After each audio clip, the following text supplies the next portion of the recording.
आप जानते हैं कि हर हफ्ते अनुचर की निरपेक्ष आपदा का वर्णन करना मेरे पूरे करियर का सबसे बौद्धिक रूप से थका देने वाला अनुभव रहा है।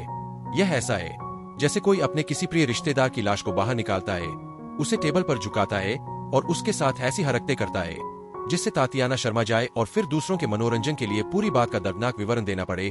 आप इससे बच नहीं सकते। खैर, यह इस मानव का अंतिम एपिसोड है, इसलिए बिना किसी देरी के चलिए इस बकवास को खत्म करते हैं। एपिसोड की शुरुआत एक मजबूत महिला नायक से होती है जो एक मुखौटा पहनती है और बहुत भारी सांस लेती है, जिससे मेरे लिए शनिवार की रातें अच्छी होती है, क्योंकि उसे अभी अभी अपनी बहन को स्क्विड गेम वाले की हत्या करते हुए देखने का सपना आया है, क्योंकि वह भविष्य देख सकती है।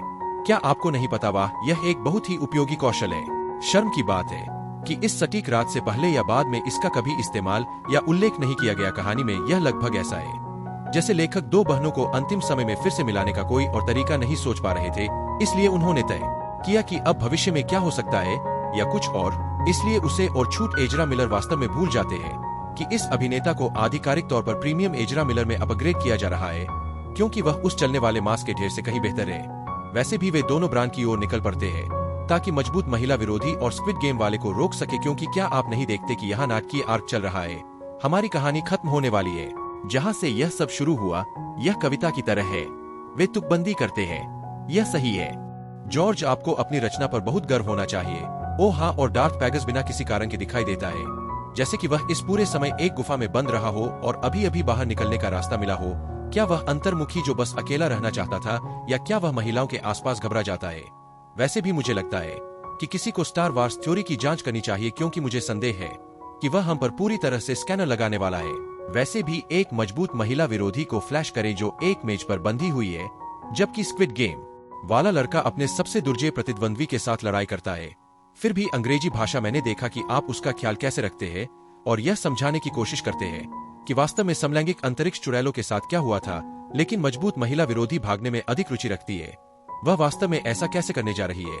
आप पूछ सकते हैं कि क्या उसके पास कोई चालाक योजना है, कोई आकर्षक चाल जो हमें से किसी ने नहीं देखी? शायद वह मुक्त होने के लिए बल की शक्ति का उपयोग करने जा रही है। नहीं, वह सिर्फ पिप से अपनी हथकड़ी खोलने के लिए कहती है। वाह, वह स्क्विड गेम वाला लड़का भाग्यशाली है जिसने उसे हटाने के बारे में कभी नहीं सोचा, और वह किसी तरह यह समझने में सक्षम है कि उसे अपनी हथकड़ी खोलने की जरूरत है, यह देखते हुए कि वह एक बहुत ही साधारण ड्रॉयर है जिसे अभी अभी उसकी फैक्ट्री सेटिंग्स पर रीसेट किया गया है, और उसे बिल्कुल भी पता नहीं है कि क्या हो रहा है। अभी यह और भी अधिक भाग्यशाली है कि उसका सिर स्क्विड गेम वाले को निष्क्रिय करने के लिए एक टेजर के रूप में भी काम करता। मेरा मतलब है कि इस प्लॉट डिवाइस की कोई सीमा नहीं है। मेरा मतलब है कि ड्रॉयर क्या कर सकता है। इसलिए मजबूत महिला विरोधी एक एस्केप पॉड में भाग जाती है, और एक व्यर्थ पीछा दृश्य है जिसे बस कुछ स्क्रीन समय खाने के लिए शामिल किया गया है, इससे पहले कि बेसिल यह तय करे कि वह अब मजबूत महिला विरोधी की तरफ है और स्क्विड गेम वाले जहाज को निष्क्रिय कर देता है ताकि वह बच सके। बेटा भी वास्तविक क्राइस्ट मदर, और क्या चल रहा है? तुम उसकी तरफ क्यों हो? अब तुम छोटे गेराल्फ फेड, और स्क्विड गेम वाला तुम्हें जहाज पर क्यों छोड़ देता है जब तुमने खुद को स्पष्ट रूप से साबित कर दिया है कि तुम एक गद्दार और एक सबूर दोनों हो? बंद। बेसिल, ओ हाँ, और स्क्विड गेम वाला लड़का अपना लोकेटर वापस चालू कर देता है सिर्फ इसलिए कि यहाँ सोया लड़का मजबूत महिला चरित्र संख्या 3 को रिपोर्ट कर सके। और ईमानदारी से मुझे नहीं पता कि इस समय कौन ज्यादा दर्दनाक है, स्क्विड गेम वाला लड़का ऐसी भाषा से जूझ रहा है जिसमें वह स्पष्ट रूप से पारंगत नहीं है, या इस पूर्ण प्रतिभा शून्य को अभिनय करने की कोशिश करते हुए देख रहा है। मेरा मतलब है कि मुझे कम से कम स्क्विड गेम वाले लड़के के लिए ज्यादा सम्मान मिला है, क्योंकि उसे इस भूमिका के लिए विशेष रूप से अंग्रेजी सीखनी पड़ी, जबकि करिश्मा यहाँ एक शून्य है जो सैद्धांतिक रूप से दशकों से अभिनय कर रहा है। किसी भी तरह से जेडी अब रेनो की ओर जा रहे हैं ताकि बाकी की कहानी हो सके। इसके बारे में मत सोचो, चलो चलते रहें ताकि हम इसे खत्म कर सके। इसलिए प्रीमियम एजरा मिलर और मजबूत महिला नायक पहाड़ डैम किले गांव मठ खनन सुविधा चीज पर पहुंचते हैं, और मजबूत महिला नायक तय करती है कि एकमात्र रास्ता अंदर जाने का मतलब है लिफ्ट में बिजली बहाल करना। आप ऐसा कैसे कर सकते हैं जब बिजली जनरेटर सचमुच खुद को टुकड़ों में उड़ा लेता है और पूरी सुविधा 16 साल पहले जलकर राख हो जाती है? ओह, मुझे लगता है कि यह काम करता है। ठीक हो गया होगा या कुछ और? ना, यह आश्चर्यजनक है कि स्टार वार्स में तकनीक किसी भी समय प्लॉट की जरूरत के हिसाब से कुछ भी कर सकती है। हालांकि चिंता करने की कोई बात नहीं है, क्योंकि प्रीमियम एजरा मिलर बस अंदर टेलीपोर्ट हो जाता है ताकि वह स्क्विड गेम के लड़के से लड़ाई कर सके, क्योंकि स्क्रिप्ट में ऐसा कहा गया है। लेकिन यह वास्तव में मायने नहीं रखता, क्योंकि यह मैचअप का समय है जिसका हम सभी इंतजार कर रहे थे। ल्यूक बनाम वेडर को भूल जाइए, ओबी-वान बनाम एनिन को भूल जाइए, रॉकी बनाम ड्रैगो को भूल जाइए। यह है लड़के और लड़कियां मजबूत। महिला नायक बनाम मजबूत महिला प्रतिपक्षी, प्रकाश बनाम अंधेरा, अच्छा बनाम बुरा आदमी, यीशु मसीह आदमी। मैंने अपने समय में कुछ शर्मनाक दृश्य देखे हैं, उनमें से ज्यादातर डिज्नी द्वारा बनाए गए हैं, लेकिन यह स्टार वार्स के सबसे खराब लड़ाई दृश्यों में से एक के रूप में जाना जा सकता है, जिसमें अमांडेला स्टेनबर्ग इस लड़ाई में अजीब तरह से लड़खड़ाती हुई दिखाई देती है। कोरियोग्राफी, अनाड़ी और सपाट पैर और एक बोर्ड की तरह कठोर। रोसारियो डॉवसन को मोहम्मद जैसा दिखता है। यह कठोर ब्रूस ली स्क्वीड गेम वाला लड़का सचमुच उसकी उम्र से दोगुना है और वह जितनी उम्मीद कर सकती है उससे कहीं अधिक गति से चलता है।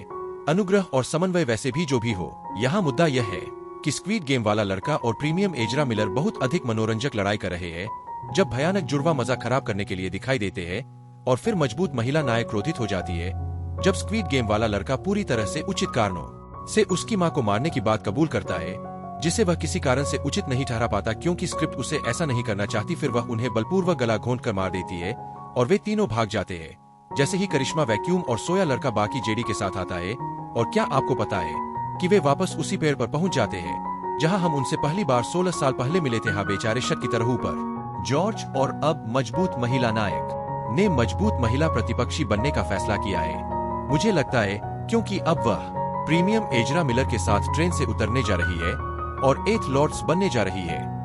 क्राइस्ट, यह कहानी कहाँ जा रही है? ओह हाँ, और क्योंकि मजबूत महिला प्रतिपक्षी ने फैसला किया है कि जेडी आखिरकार उन्हें खोजने के लिए उसका इस्तेमाल करेगा, प्रीमियम एजरा मिलर उसकी याददाश्त मिटाने की पेशकश करता है ताकि वे ऐसा न कर सके।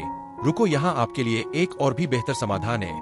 क्यों नहीं आप तीनों एक साथ भाग जाते हैं और फिर आप बाद में अपने अलग अलग रास्ते पर जा सकते हैं। आपको उसकी पूरी याददाश्त क्यों मिटानी पड़ी और संभावित रूप से उसे पूरी तरह से मंदबुद्धि क्यों बनाना पड़ा? ऐसा नहीं है कि आप बहुत अंतर देखेंगे निष्पक्ष होने के लिए। वैसे भी उसकी याददाश्त मिटा दी जाती है और प्रीमियम एजरा मिलर और करिश्मा के साथ भाग जाता है।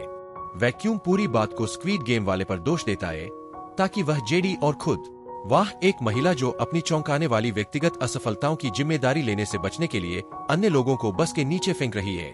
ठीक है, आप जानते हैं कि है लेस्ली, और बस यही है कि यह एक एपिसोड का अंतिम गीला फार्ट है और खत्म हो गया है। भगवान का शुक्र है। और अब जब यह सब खत्म हो गया है तो मुझे पूछना है कि इसमें से किसी का क्या मतलब था?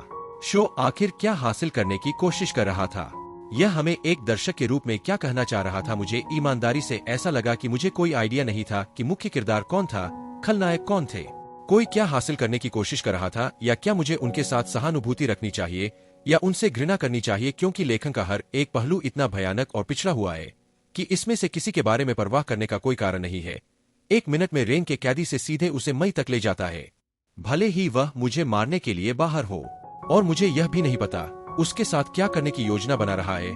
मैं स्क्वीड गेम वाले लड़के से भाग जाती है, हालांकि वह पिछले एपिसोड में उसे मारना चाहती थी और जानती है कि वह उसका पीछा करने वाला है, तो वह वहां क्या हासिल करने की उम्मीद करती है।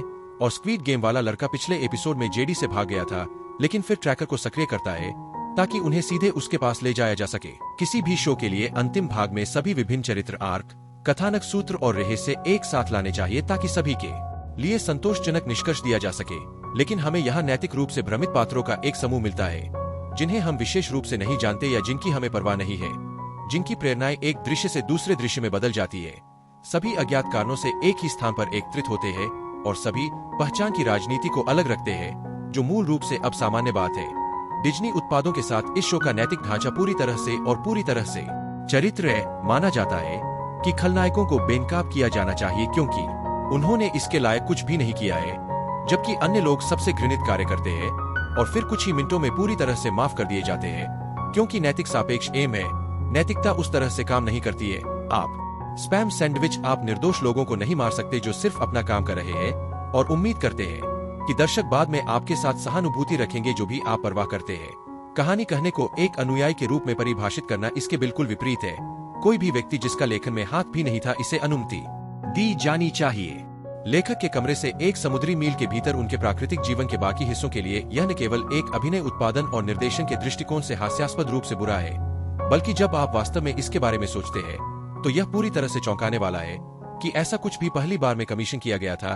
कोई भी स्टूडियो प्रमुख जिसमें सामान्य ज्ञान की एक औंस होती, वह इस स्क्रिप्ट पर एक नजर डालता और इसे निकटतम लैंडफिल में जमा कर देता। लेकिन मुझे लगता है कि लुकास फिल्म में चीजें बहुत अलग तरीके से काम करती है। यही वह है जो हमें $180 मिलियन का मजाक मिला, जिसने पहले से ही अपंग ब्रांड को और नष्ट करने के अलावा कुछ नहीं किया और पूरे इंटरनेट को पूरी तरह से मजाक और घृणा में एकजुट कर दिया। बस एक और स्टार वार्स